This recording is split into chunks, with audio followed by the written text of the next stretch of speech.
I stand here today with a deep sense of gratitude and humility that, by the grace of God, I can join all of you graduating from one of the oldest and the most prestigious MBA programs in the world.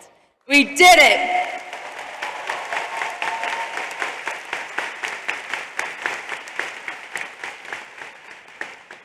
Take a moment to look around.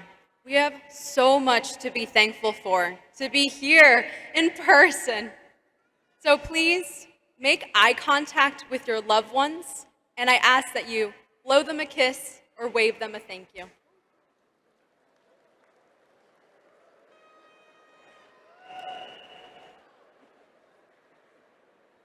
For me, my Thanksgiving goes to my incredible husband, Chris, my parents, my brother, Ben, my sister, Andrea, and my in-laws. Thank you for being here today.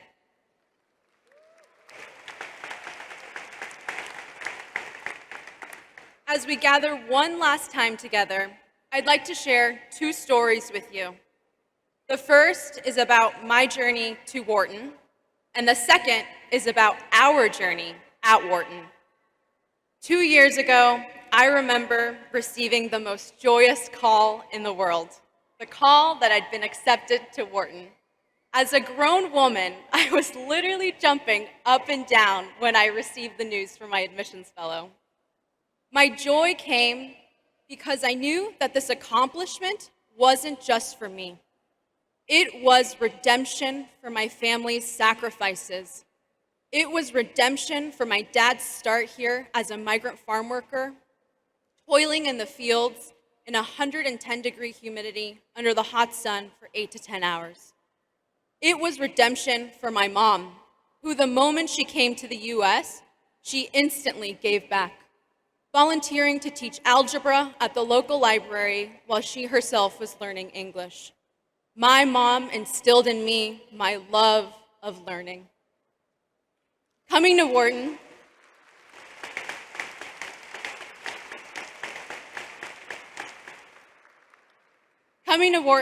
meant that not only would I be the first in my family to graduate from college, but the first in my family to graduate with a master's degree as well.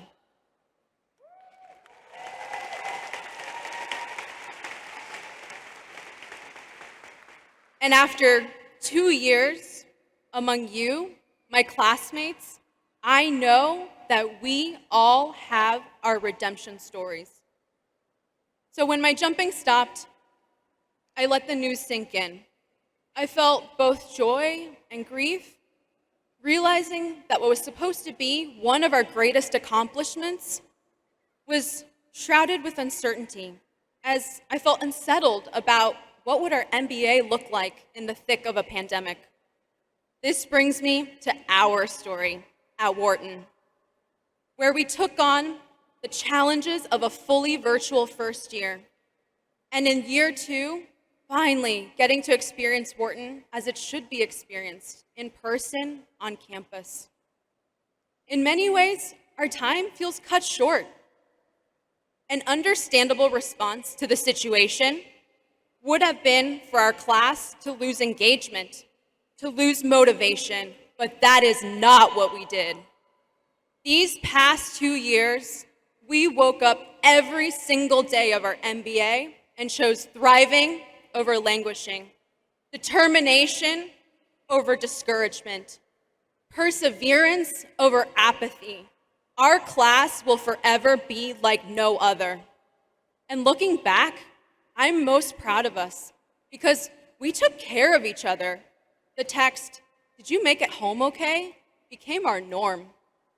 We showed up for each other's big moments. Follies, dance studio, fight night, yeah, we crashed all their booking sites.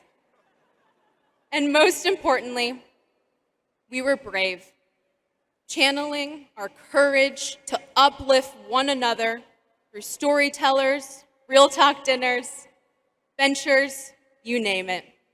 I am in awe of your bravery and your vulnerability.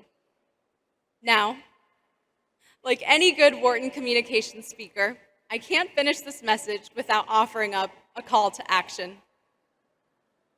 A friend once told me that even if you were to meet one new person in the class of 2022 every single day of our MBA, you would still never get to meet everyone. And given that our first year was virtual, we're leaving Wharton with still so many opportunities to meet the rest of our classmates. So, this is what I ask of you. Given everything we've been through together, let's keep supporting one another.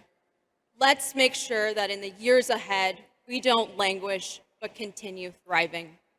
I ask that if you see an email with the subject line WG22, that you be willing to answer the call to be there, to lift each other up, because we've made the most of our 2 years in Philadelphia together. Thank you, each and every single one of you. Congratulations, we did it.